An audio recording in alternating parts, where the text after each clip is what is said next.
Hello coaches, welcome back to another Modern Soccer Coach podcast. Joining us today is Kristopher O'Hare.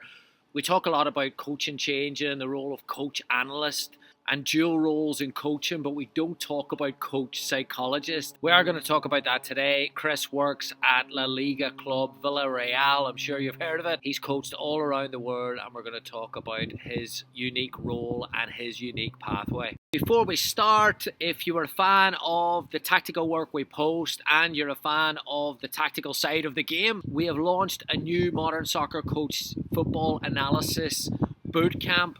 4 weeks of webinars, 4 weeks of tactical analysis. We're going to bring data into it. We're going to look at pressing metrics. We're going to look at packing metrics as well. How to implement these programs with your teams alongside analysis, alongside coach philosophy. The link is below to sign up. We're starting that on January 14th. If you miss any of the live webinars, don't worry. You will get a recorded copy within 24 hours. You can sign up today at modernsoccercoach.com/shop. Look forward to joining you there. Here is Kris. Enjoy. Hey Kris, thank you so much for joining me today on the Modern Soccer Coach podcast. Excited to have you on.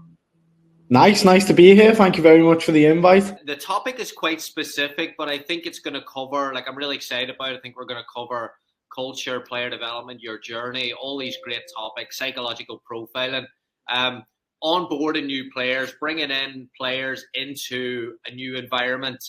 The starting point that we kind of spoke about in club identity and the club culture, and that's something that obviously in the US, people are trying to do this with the sport at the professional level being quite new in a lot of new clubs, new high turnover of college players, a lot of clubs that are dealing in a lot of competition.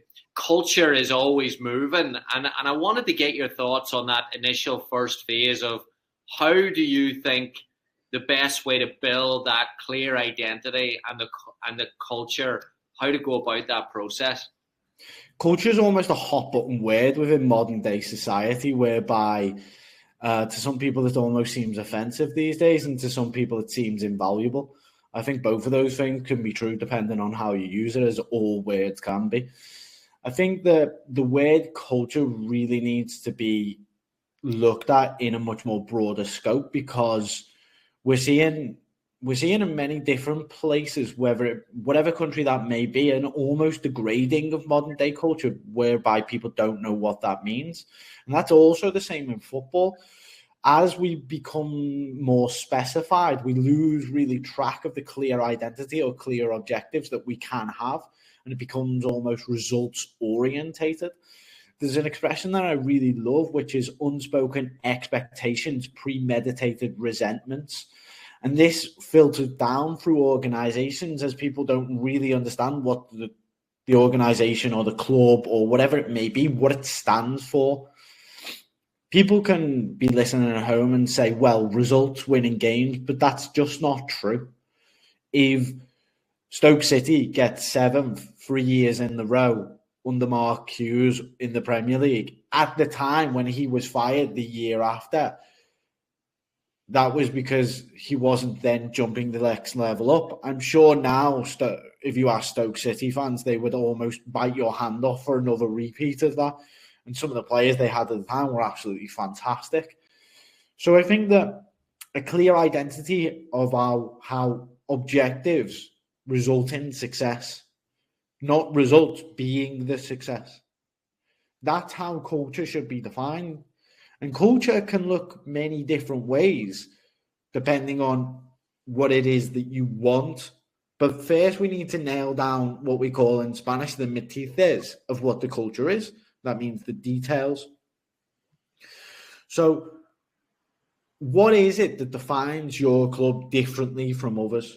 Can people look at your playing style and your coaching and the way you behave and clearly see it? People who aren't within the world of football can look at the 2012 Barcelona team and say, oh, they're playing very short, sharp passes. A normal person on the street can do that. And I think that when we often talk about culture, we forget that all of the things that lead up to that point, all of the little things that lead up to that point, all of the alignments from the top to the bottom, That's how you build culture. You need an aligned structure with a clear identity, clear objectives, and an idea of what success looks like on a day-to-day basis that isn't bred into results. So whether that may be a club that wants to play in the gegenpressing type fashion in Germany, well, we need so many high presses per game. Okay, well already we're beginning to see a culture come, especially in a place where United States, where athletes are bred. You'd think that high pressing football and high intensity football would be a given, would be an almost an easy step. And then we need to also look at understanding where the club is within the paradigm of football, and then being honest about that, because there's nothing wrong with being honest about where you are. Because if you're not honest about where you are, how are you going to get where you want to go? There is no shame in saying, well, at the moment, we're a mid-table club. And we know in order to reach the top of this league, we've looked at the last 10 seasons and we've seen that the teams that escape usually play in this fashion. So we're going to try and evolve ourselves season by season over a 3-year plan to get to this point. Well, then you've got a direction of travel. Then the coaches are going in understanding, well, year 1 needs to finish like this and year 2 needs to finish like this. And each person within each category, each tapper, as we say here in Spain, can understand what that direction looks like and what success looks like without just looking at a league table and thinking, well, this is where we go. Coaches need to be completely on board with a philosophy of a club. There's a very famous example of, I think it was Southampton, where they heavily invested into the youth system. Players like Lallana and Oxlade-Chamberlain came through, Walcott, Bale. And one of the first things they did is they said to the coaches, what do you need? A friend of mine recently told me this. And he, what do you really need? And the coaches who went, well, they went out the door, because you can't build a philosophy if everybody's not on board. Everybody needs to be on board. And then once everybody's on board, you can begin to build, because people believe in the project they're doing. When people believe, the success can be almost unlimited. But one coach at one level who isn't doing the same drills as everybody else, well, what happens when one of their players have to go up to another training session?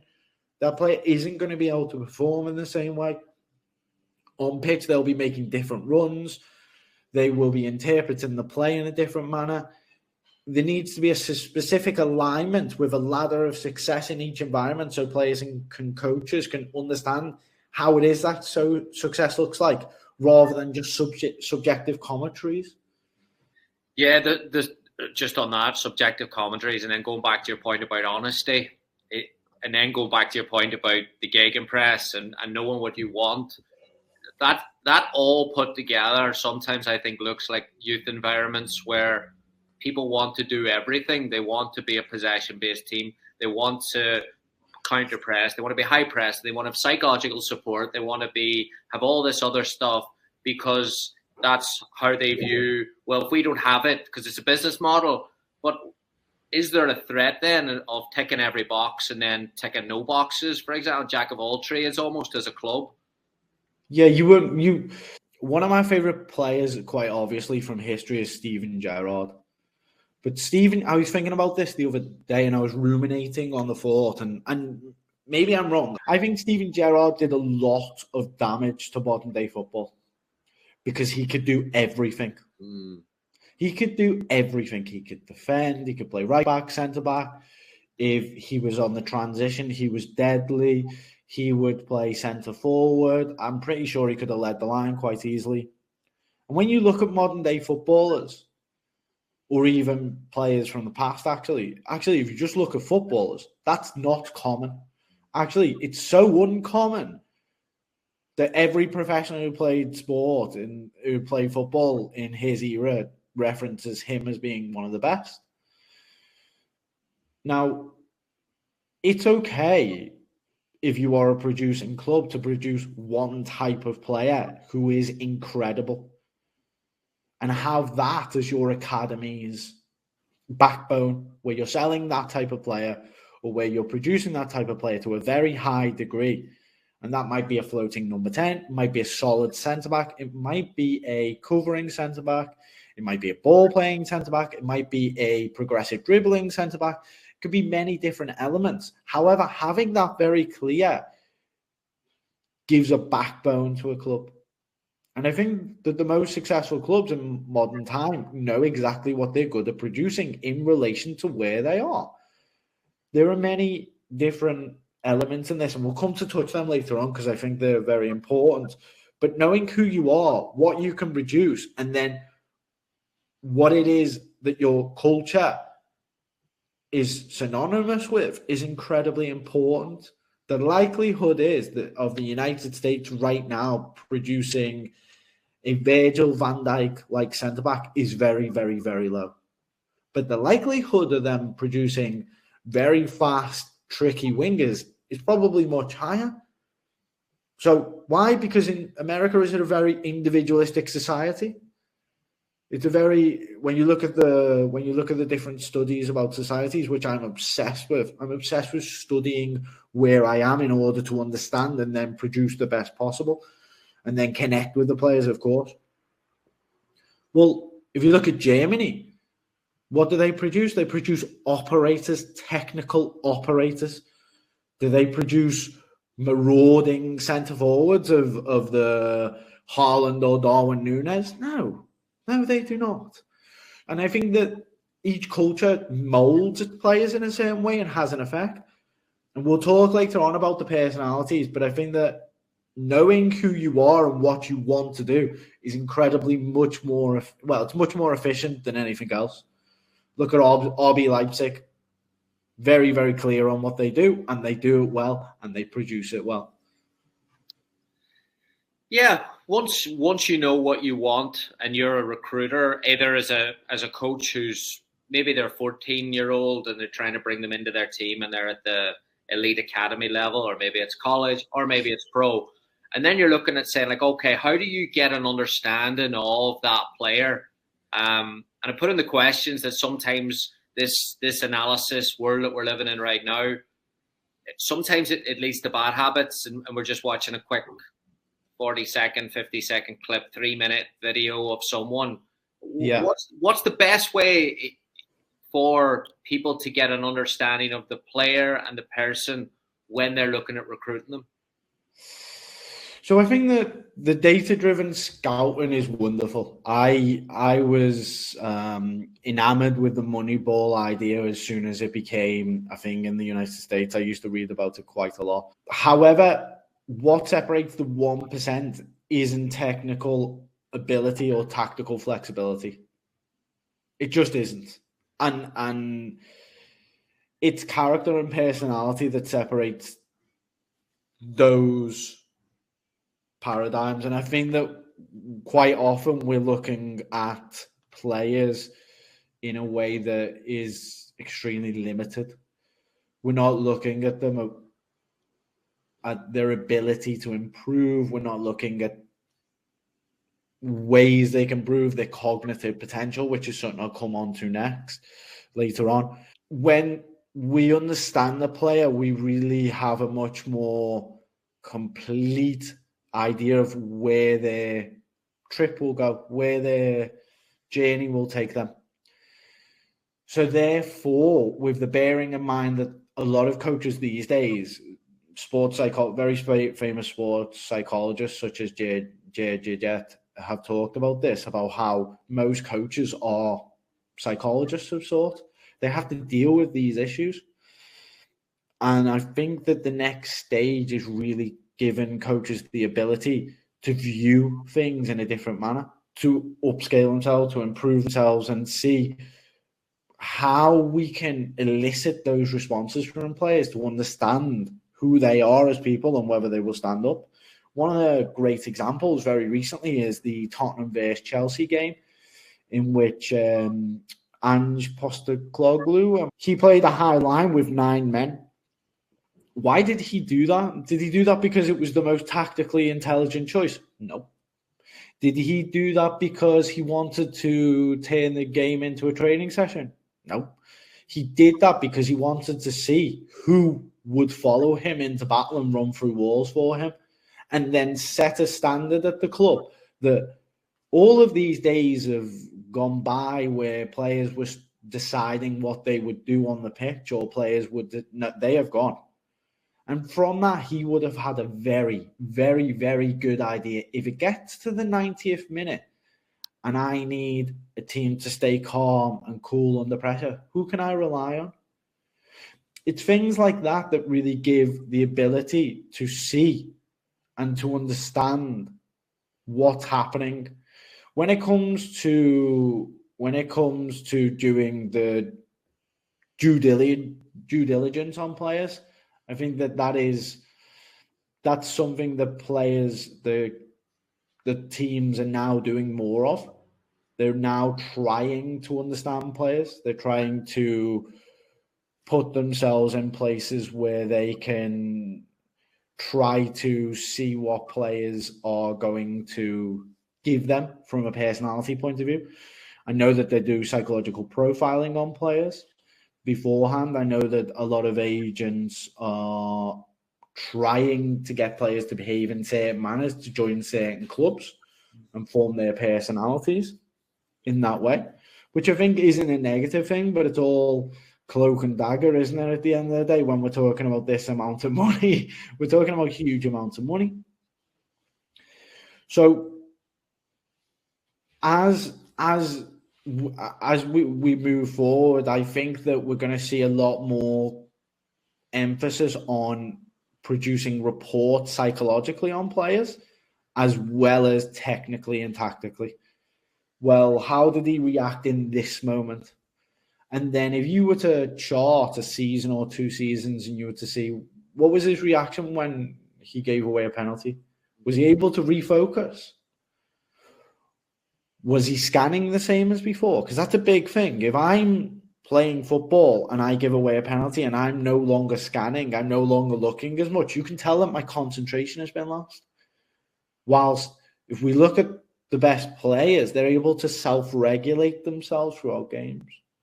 And that's really where I come in, because I can see those things a lot easier than most coaches. I can identify them, and I am on pitch. I am exactly involved in anything else. I am a coach. I do identify that way.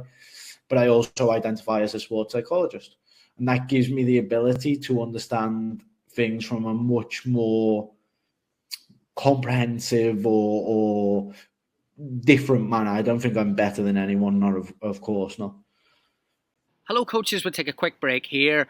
If you're passionate about the tactical side of the game, we would love for you to join us in January as we take an exciting in-depth look at analysis alongside coaching for an immersive 4-week learning experience at the Modern Soccer Coach Football Analysis online bootcamp. It's designed to give coaches an understanding of how to organise and utilise match analysis alongside data, improve your ability to make long-term decisions, and better equip yourself to offer high-quality insights to your players and your teams. In this unique bootcamp, coaches will learn how to turn video analysis and data into a competitive advantage with 4 live online webinars centered around the following topics: merging philosophy to game model, in possession analysis and packing data, defensive analysis and pressing data, positional profiling and IDPs. All spread out over 4 weeks, and if that wasn't enough, coaches that register will also receive game model templates, IDP templates, positional training ebooks, and match analysis workflows, all downloadable resources that they can use with their teams. It's limited to 30 coaches. There are still spots available. You can register now. It's on the link below, modernsoccercoach.com/shop. We start January 14th. Look forward to seeing you there. Yeah, moves the conversation along really nicely. This is something that, whereas you're wearing a coach's hat and a psychologist's hat, and you said there before about, the coach has always been part psychologist throughout the history of the game. Matt Busby, Bill Shankly, they've always tried to relate to players and understand them. It's a people's game, blah blah blah. But you're seeing today, and something I've noticed is this again, back to outcome focused or results focused, is that society now judges that if a coach is struggling and everyone can see the results, you're ultimately saying that they need help in the psychology aspect. And now with society seeing an opportunity of bringing up, and a lot of it is needed, but there's also a business side of this too, where psychologists are saying, well, I could go in there and help with that there. And then they're getting in and they don't make an impact. And I think a lot of this is, and we've interviewed quite a few psychologists support. Some have been outstanding, so I'm not saying that it's not needed. But you're saying there about the specifics and with the football context of scanning. Is that where psychology needs to go rather than this generalization of concentration, focus for the thing? You know what I mean? You're gonna get me in trouble. You're gonna get me in trouble. Right. I think that anyone who's listening to this who's a sports psychologist should immediately turn me off, because I'm going to say something that's going to really annoy you. I think personally, there's a lot of fluff. I think there's a lot of fluff out there. There's a lot of people selling smoke. And there's a lot of very, very good buzzwords. Very good buzzwords. I know some very, very intelligent people, some people who've got PhDs, and I won't reveal, more about my personal life because I don't like to do that. But I can tell you that the world of PhDs, the world of this and this and this, it's very, very, very. How can I say this? Can I swear? Is that okay? Oh yeah, work away. Right, it's very bullshitty. Yeah, it's very. You pay to get your article published, okay? You pay to get your book published. You work for years as a understudy to a professor, whereby you're paid pittance in order to. It's payment to entry, basically, the entire market. So that is already saying that a large proportion of people who are very, very admissible to this industry can't get into there. And I think a lot of the time when I see advice that isn't practical, which isn't immediately that I can get a taste of practicality from it, my alarm goes off. And I'm like, what have you said there? Okay, let's take away all the pretty words. Let's take away the lovely pictures. What have you said? What have you practically said? And I think that's why coaches enjoy working with me, is because I will always come back to practicality. What can we do to practically get this player to the point that we are building in the ladder that we talked about previously, or the team, or the atmosphere? And I think that's what I am where I am because, and I don't want to comment too much on that, but because it comes back to my ability to see things from the coach's perspective, me as a coach, me as a sports psychologist, and then combine those things. And, the examples about scanning after giving away a penalty, or the temporization of pressing when they're able to press but then hold themselves back, and whether they're measuring the speed of the player. Because if you're pressing against someone who's very, very fast, or someone who is a more technical player, well, your point of slowing down your press in order to read what their move is going to be next will be different. We call it temporization.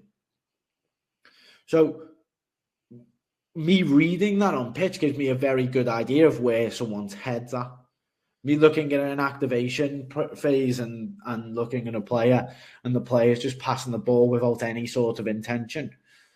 Well, that's going to affect everything afterwards in the training session. So you'll see me in training pictures talking to players being like, that's not good enough. Things like working on team communication. When you come into a training session, are players talking to each other, and then how are they talking to each other? It's very, very good that they say great job and everything, but then instructions as well to avoid possible turnovers of the ball, and then making them take responsibility for those actions. I think that that fluff that we often see. I do agree with you. It does exist. See the aspect then of psychology and more individualization. I enjoy that there, because that's how I see analysis as well. Has similar issues where, if you just go with your lane, then ultimately, if you show someone a shot map, it's going to generate 5,000 clicks on a social media platform. You show it to a 23-year-old or you show it to a 17-year-old, they just don't care. It's almost that we need to move. Like, we talk about coaches getting better as this thing gets bigger, an ecosystem around the support gets bigger, but then I think there's a responsibility on those people to understand how the day-to-day operates as well with people. Yeah. So the Bologna Agreement was signed in Europe around 2005, which was talking about the specialization of masters and degree programs. And as a result, what we've seen the young professionals who've then gone on to work in football, because they do then go to work in football. And that culture being developed where it's all about specificity. Right, okay. However, there are some fantastic people in football who are able to do a little bit of everything at a very, very high level. And because you as an analysis are looking at a pitch, well, the analysis needs to be able to talk to the coach and talk in a language that they both understand. And then have a conversation about, for example, well, I would coach it like this and you would coach it like this. And I think that's whereby what's now happening within football is we're now creating these roles that you're talking about. There's a guy who used to work for Liverpool, he now works for the City Group, who works as a coach analysis. And he basically was on pitch much like me. I am, as I know, the first or one of the first. I'm sure there's probably someone else out there who's a sports psychologist coach in the world. But by giving that by giving that difference, you're able to see things in a different manner and then talk in the same language as a coach, or talk in the same language as an analyst, or talk someone within coordination, for example, talk in their language. And I think that's incredibly important to keep that horizontal conversation and cross-pollination of ideas. 100%.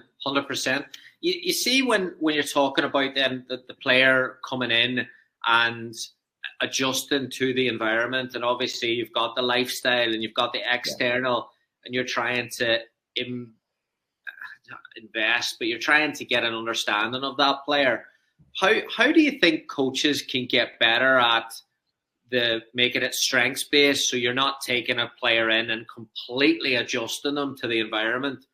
You can meet them somewhere closer to the strengths of the player. I think that we need to have a very big emphasis upon where they've came from. A really good example I'm pretty obsessed with at the moment is Darwin Núñez at Liverpool.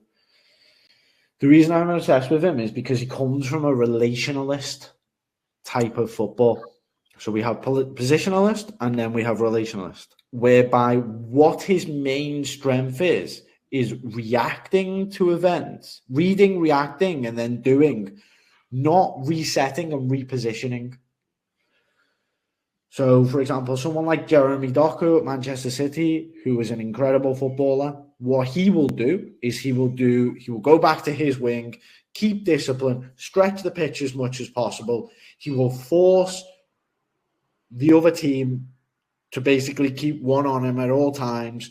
Then Manchester City will generate the ball to one other side. They will move it across very, very quickly because of their robot-like positionalist ideas, which are fantastic and clearly working, may I add.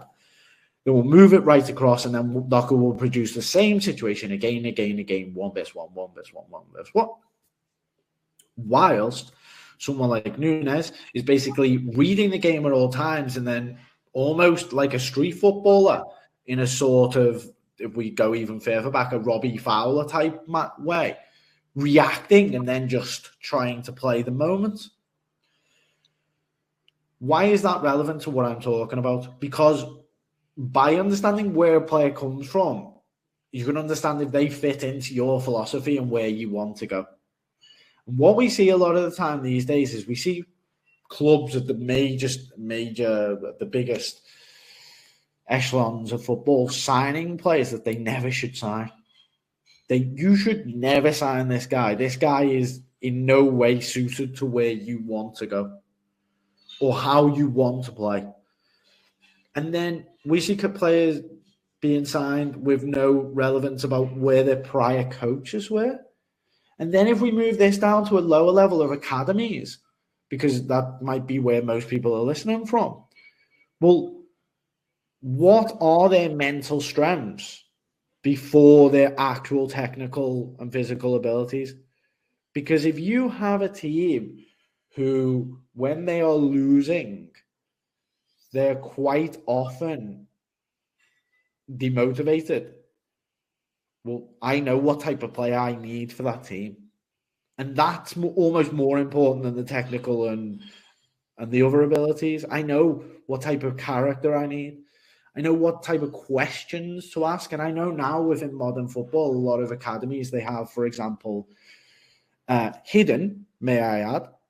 And this is not my case, but I know out in other places, they have a psychologist who might walk with the trialist and just ask them questions and talk to them. Just get to know them.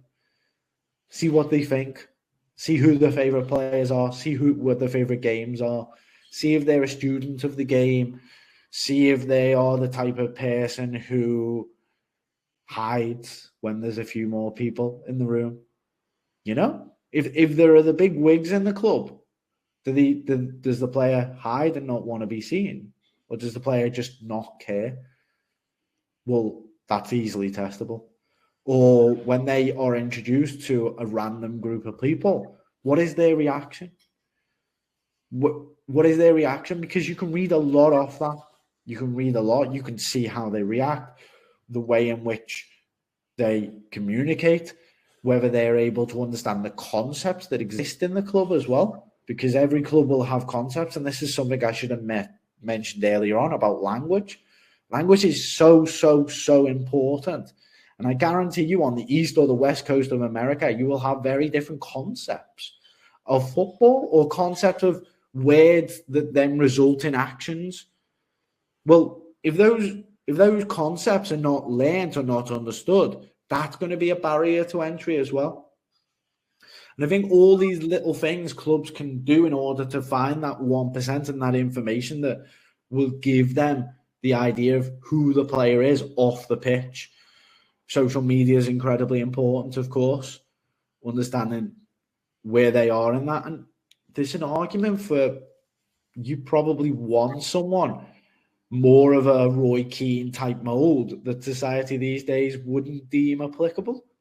Well, society these days, if they heard Roy Keane commenting on Twitter at 22, they'd be like, who's this guy? He's terrible. Right, well, that's the guy who's going to grab you out the trenches. So you've got to decide, haven't you? Do you want someone who's a little bit of a pain in the backside when they're young, which we all were, may I add? Or do you want somebody who's a conformist? And I think we're breeding conformists all over the world. All over the world. Yeah, I listened to James Milner on the High Performance podcast yesterday, and now, understandably, like it's, again, with outcome bias, everything he says, you're like, the model pro, and it's fantastic. But one of the biggest takeaways for me was that aspect of his independence and his strength of character at a young age, to be different, to dare to be different, and courage to not drink, not go out and party. But we do it in different ways, I think, today, to your point. Like, we do it in such and such as a good teammate because they fit in. But then if you have 25 people who are fitting in at 16, 17, 18, again, you get to 19, 20 and they go out to a stadium, or they get to a level that requires a massive amount of courage and independence. Maybe you're gauging that where someone's different. Yeah, 100% fit in. That's an interesting way to say it. Players and people conform. This is what we've learned over the last 3 years, more or less, is conformity is incredibly real. And B.F. Skinner is turning in his grave. He's one of the most famous social psychologists that existed. Because people will conform to what someone else tells them that the television has said. That's the reality, unfortunately. And if you want to breed a 0.00001% athlete, looking for the 98% is the definition of stupidity and insanity. Now, I'm not calling anyone negative words, but I think that we can both agree that what you're looking for is the outlier. You're looking for that person who, in moments of difficulty, in extreme stress, in severe self-doubt, is able to drag not only themselves, but the teammates by the scruff of the neck and say, we're 3-0 down, but it doesn't matter. They just scored a penalty in the 90th minute. It doesn't matter. And they are not common. They are not common at all. But the amount of focus in the modern day world of football on finding those individuals is very, very, very low. Yeah, that conformity also, again, even as the environments expand, you go in and you've got the science stuff. The player now has a full day schedule. So it's, yes, got to do this, got to do this, got to do this. See, in a youth environment, how would you, even as the psychology part of a coach, how would you create aspects where the player can get a little bit more independence or grow that at a young age, where you can grow that type of personality or those traits? Ideally and practically are two very different things. We see in psychology the top athletes are usually those who undergo severe trauma when they're younger.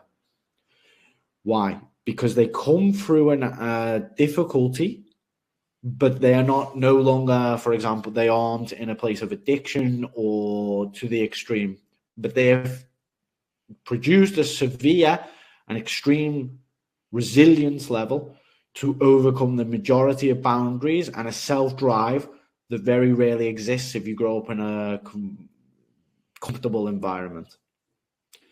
That's not to say that there are exceptions. Yeah, there's always exceptions. However, that is the truth. Now, I'm not saying that clubs should go out of their way to look for whoever got bitten by a dog when they were 3 years old. I'm not saying that at all. But what I am saying is that there's a reason why kids from the favela in Brazil are obsessed with football and think of nothing else. And Brazil has such an incredible system. So producing an environment which is comfortable probably isn't the best method if you want to produce resilience and strong personalities. I think that in the 90s, there used to be programs whereby people were given discipline, structure, where they were given jobs, such as cleaning different parts of the training ground. We've lost that. And it's such a shame because it enables interaction between the first team and the youth teams. It enables a clear idea of earning your place other than just touching a ball. Because if you don't do your jobs, then you're not going to train. And if you don't train, then you can see where that goes. And I think that ideally players should be challenged cognitively in different ways too. For example, the ideal scenario would be players at the ages of 17 to 19 when they are in accommodation and when they perhaps have finished their studies, clubs to almost mandate them to do another type of study, whether that might be something along the lines of woodwork or something like this. But it's not the point. What you are doing is you are teaching them the ability to take what they were learning from woodwork, which is long, hard structure, which is discipline, which is the ability to put in work on a day-by-day basis, but not necessarily see the immediate outcome or the immediate gratification, and transplant that into football. If that's going to happen, if, for example, I don't know, Southampton tomorrow are going to implement a woodwork program, probably not. It will take one club to make that step and then have a lot of success before it happened. James Milner on that podcast was cleaning the under-18 captain's boots when he was 16 in the first team at Leeds. And he didn't have a problem. Like, he was. It's interesting how he articulates that the kit man giving him a nod of approval was just as big for him than a first team manager saying that, anyway, I don't want to go off on that one. What I want to stay on is this aspect of that individual player having those traits that are going to take them to the next level, those psychological traits that you talked about earlier. One of the aspects we have here that gets a lot of criticism in American sports, youth sports, is our winning first, our overall love of the result. And we have this picture painted of Europe, especially Spain, where there's technicians everywhere, that they're not as enamored about winning as we are. So people think that when you get to these clubs that you're working at, that it's all technical work, it's all tactical, the winning comes later. What's it like? Is that grown at a young age, that competitive streak? Give us an insight to that. I'll speak generally, because I think it's very important to speak generally rather than specifically. Spanish people are incredibly competitive. Incredibly competitive. In Spain, it's very normal to meet someone who's got 2 masters. I have 2 masters, and when I tell people back in the UK, it's like, oh, nobody's lighting fireworks for me, but people are like, oh, that's cool. But in Spain, it's nothing to even talk about. Put it that way. People are incredibly competitive, incredibly self-driven. They are very, very aware of what is needed to reach the top, and they will put in a lot of hours to do that. I've seen coaches here work in part-time positions an enormous amount of hours at all levels. I think that the difference is that there's also a concentration on forming what we would say formar, which is to mold people and mold players. Yes, winning is important, 100%. And I have seen, for example, Real Madrid in an under-12 tournament, I've seen them play 2 big lads up front and pump the ball. I'm genuinely, and people are listening to this like, are you sure? And I'll be like, yeah. Check out Promises from the last year. I've seen that. But they won. Right? And those 2 big lads, they were fantastic. They were up for their age. They were incredible. They really, really were. So when people say that we're not that concentrated on winning, I don't believe it. I think that what it is that we have that, and then at the same time, there are other elements that we have built up simultaneously. There are other elements that are built up, and that is what I mentioned in the beginning, culture creation. What is culture creation? Culture creation is walking into the training ground and everybody saying hello to everybody, no matter what the level is. Because if everybody's not saying hello to everybody, then there's going to be a limitation at which I can communicate with someone a next step up, right? And sometimes you need to talk to people, and sometimes it's just good to share ideas. I sometimes need to talk more than I do. Why? Because in English culture, it's almost a little bit seen badly if you give your opinions when not asked. But within the Mediterranean culture, it's very different. This is my opinion. Again, this culture of constantly challenging, improving each other, and then pushing each other, and they'll have conversations on pitch. People will have conversations on pitch that look from the outside to a foreigner like an argument. They're not arguing. They're trying to reach the quickest conclusion and the most effective conclusion together. And then that's it. So I don't agree with the competitiveness things. I think it's just that they have the foundations much more complete. Yeah, no, I heard two big things jumped out to me there. The first was that aspect of like the process of it. They'll put the time in and they'll do that. And the second thing as well is that you're saying about the Masters is that no one really gets caught up in the outcome of what is derived from the result. Whereas I think in our society over here, and I've thought this, so like my kid's going through it right now. He's going like 7 years old. He's starting to play soccer. And it's the first time I've thought of it. Like that's not the process. I'm sitting looking at these pitches, and the process for him isn't the result. It's the fact that we don't need to sing and dance about a win and go to McDonald's and post it on social media. That's what other countries I think aren't doing. They're not putting it, telling the neighbor next door that they're getting a scholarship to there. Both societies want to win. That's healthy. That if you're going to have to go to whatever level of football, you're going to have to learn to compete. That's the consistent in the game over 30 years has been the ability to compete. That's not going away. Yeah. I when it comes to that, I think that competitivity is the core, like you said. I've worked with players throughout all the world. However, I would say that here in Europe, they're quite willing to not go above and beyond, but they're quite willing to push themselves to the very limit at times. And they are not easily intimidated, no matter the size. And I think that we live in a modern society that talks about your own internal limitations quite a lot. Your own internal limitations due to where you were born, what you grew up as, and all of these things. It doesn't help. Talking about limitations in psychology has been proven again and again and again to limit you, not help you succeed. So when I talk to players throughout whatever background or anything, and they say, yeah, but I go, don't talk to me like that. I don't allow them to express themselves like that to me because it's only enabling them to produce those limitations.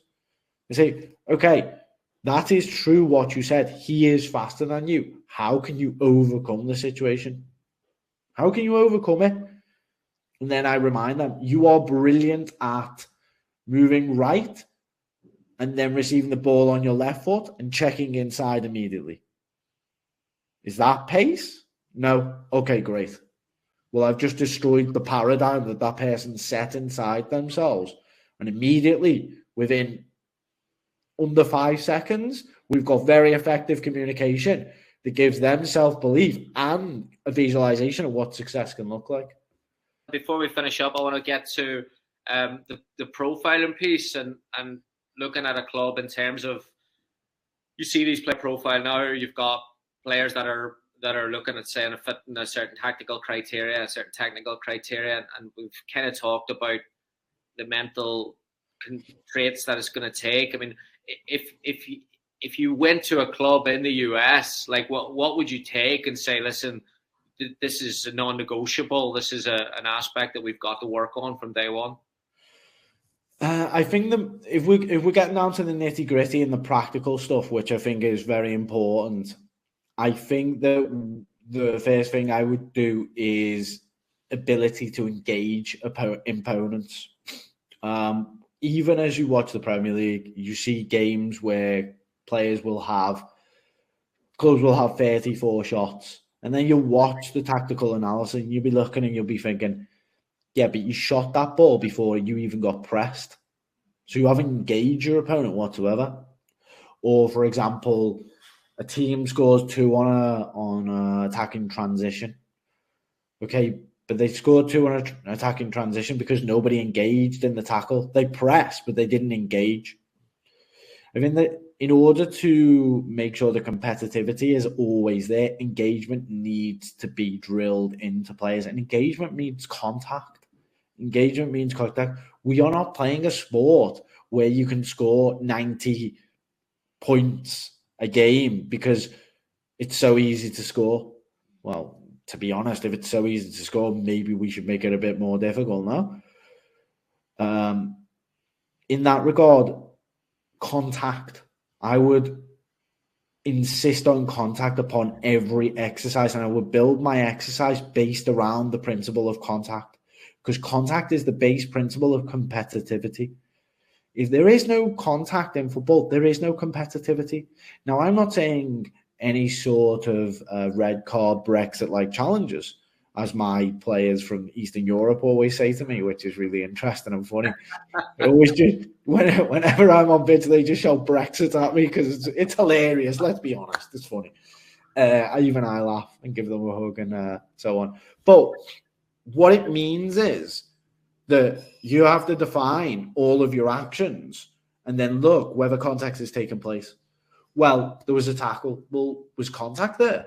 Well, he touched the ball. Right, well, he touched the ball, but at the end of the day, if I make a tackle and I only touch the ball, there's very, very, very, very few situations where I will not also touch the man if there is the relevant force in the tackle. Very few. A press. I'm always talking to players. If you don't touch him, it's not a press. It's not a press. It's what we call intermediary, which means when you're in between and you're just sort of guiding them one way or the other. Then if we talk about one-on-ones, very classic example. There are lots and lots of players who will aim to run past an opponent. No, don't run past him, because if you run past him or her, it is a foot race. It is not skill, it is just athleticism. If you knock a ball past a player and just run past him, you have not done anything. You have relied on just the gifts that God gave you or whatever deity that you believe in. Therefore, one-on-ones need engagement. They need one player who has the ball to go at the other one, a la cara, right towards the face of the player, and then manipulate their foot movement as a result. Because if I want to strike on my right foot, well, it's ideal that I move their profile to the left and then I come right across their body and then I have the opportunity to shoot. That is the type of thing that I would be talking to day in, day out about engagement through contact related to all elements. Goalkeeping, for example, is a perfect example. So then from a coaching standpoint, on top of that, then talking about the coach psychology and that kind of dual role and being on the grass and being practical with it, what are some coaching behaviors that, how do you conduct yourself through the session and make sure that you connect and get those aspects right? I think most importantly, a lot of people forget that in order to get, there's lots of studies that have showed that in order to get the most out of an athlete needs to feel as if you care about them and want the best for them. That does not mean that I would ever pander to an athlete. Quite the opposite. If an athlete isn't putting it in, I am the first to say that's not good enough. Because that's just raw honesty for what they want. Obviously, I need to know what they want. But what they want almost always is to reach the top echelons of football. Well, if you want to reach the top echelons of football, that is not good enough. And maybe they will be upset in the beginning. But then afterwards, I would say to them, what is it you want? I would like to reach the top echelons of football. Right, well, I would like that for you also. And the only way you're going to get there is by, as we said, if we're talking about competitivity. Do you agree? Well, yeah, I need to be more competitive. Great. Okay. So you're already telling someone, I want what you want for you. I don't have any agenda here. I am agendaless. I want you to be the best footballer you can be. It's that basic. And as a result of this and many other things that I could talk about on a separate occasion, as a result of that, I have players who are willing to run through walls because they know that all I want is the best for them. They know that, well, he's not saying it for any other reason than wanting the best for me. And then having open dialogues in the middle of coaching sessions with players. I believe that quite often we believe in the limitations of players, and it's quite common in Spain in the middle of an exercise to see coaches talking to players, reflecting, proflecting, getting them to form new neural pathways. If a player, for example, isn't communicating, why are you not communicating? And they're doing the action, they're playing at the same time, right? Well, yeah, but you need to be able to communicate at the same time to your teammates and the coach. What if the coach has an instruction? Well, you can't just ignore those players. In that instance, what I would do is I would be talking to the player.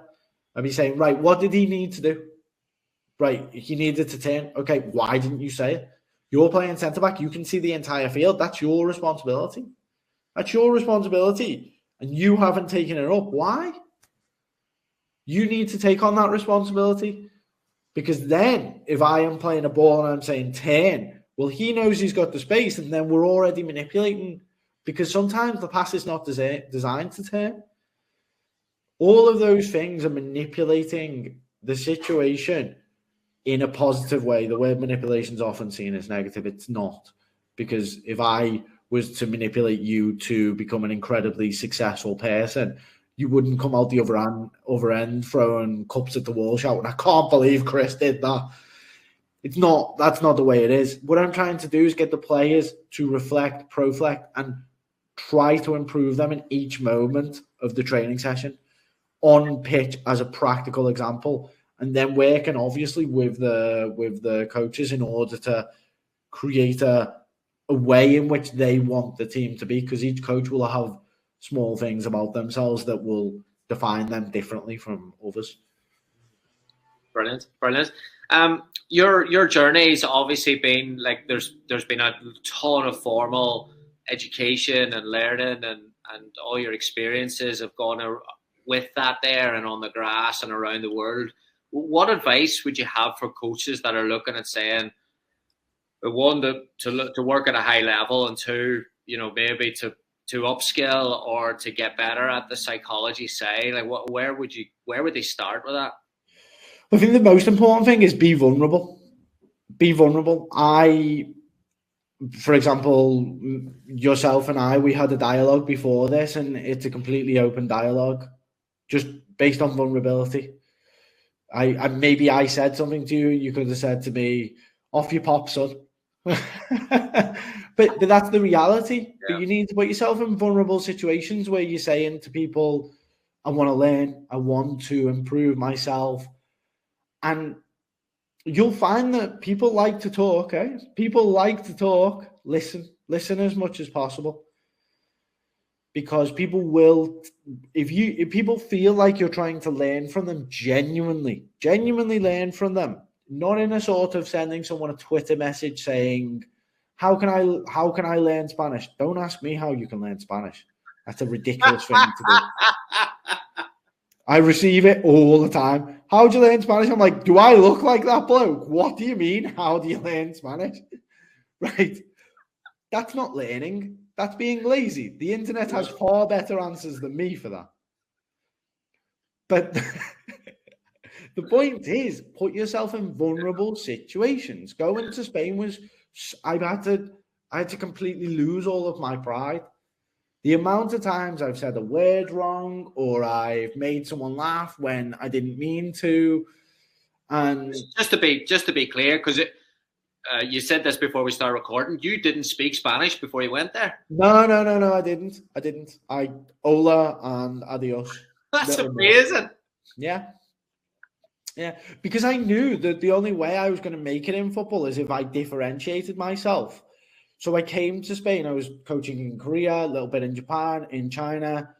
I knew that the only way to make that jump was to create a profile that was different. So I studied 2 masters in Spanish. I did all my qualifications of football in Spanish.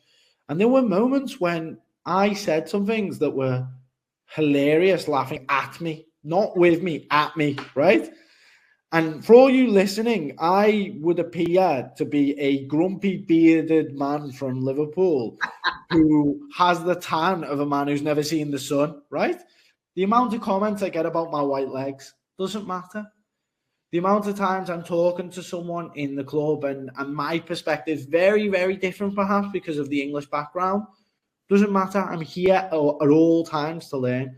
Number one, be vulnerable. Number two, put yourself in environments where you know people want you to learn and get better. There are so many environments in life, whether it be whatever it is, where unfortunately there are huge limiting factors, and those limiting factors are people. And people will, unfortunately, slow you down for whatever reason it may be. Try to find a situation where people want you to be better, want you to improve yourself, want you to make mistakes and are happy for that to happen. Because Premier League managers make mistakes, you can too. And if you are in a situation where you feel that you cannot make mistakes, well, whoever it is that's saying that to you, unfortunately, they're not in touch with reality, or they don't want the best for you. And I'd say the third thing, read as much as humanly possible. The majority of the information I've had in my life about that makes me good at my job has got nothing to do with football. Nothing to do with football. A lot of the things that I've learned in life is by reading and trying different things in order to see what works. But again, vulnerability, putting yourself in an environment where you can make those mistakes. And then travel. There's so many studies related to how travel improves cognitive function, improves plasticity in the brain. That means your ability to learn and adapt, because most people, when they reach 25, they stop basically evolving as a person. So put yourself in environments where you have to adapt, where you have to be flexible, and then be that. Because if you ever have ideas of reaching a very high position in football, you will never have the perfect situation. The idea that you're going to walk into a situation like Pep Guardiola, where you can buy whatever player you want and you never have to sell a player unless you disagree with them, does not exist. I can tell you right now, and I am in a position where I can say that quite firmly. So it's adaptability in all moments.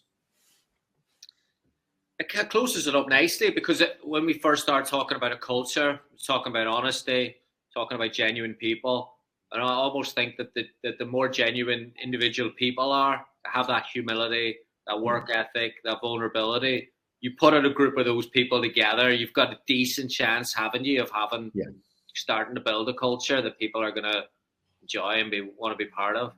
100%. I would take a person who is open, adaptable, flexible, mentally stable, self-regulated over the best coach in the world any day. Because the best coach in the world, if they're not those things and things change, which they do inevitably in life, they won't be able to keep up. Brilliant. Brilliant. What a way to finish it. Kris, top class. Loved every minute of it. Thank you very much for your time, mate.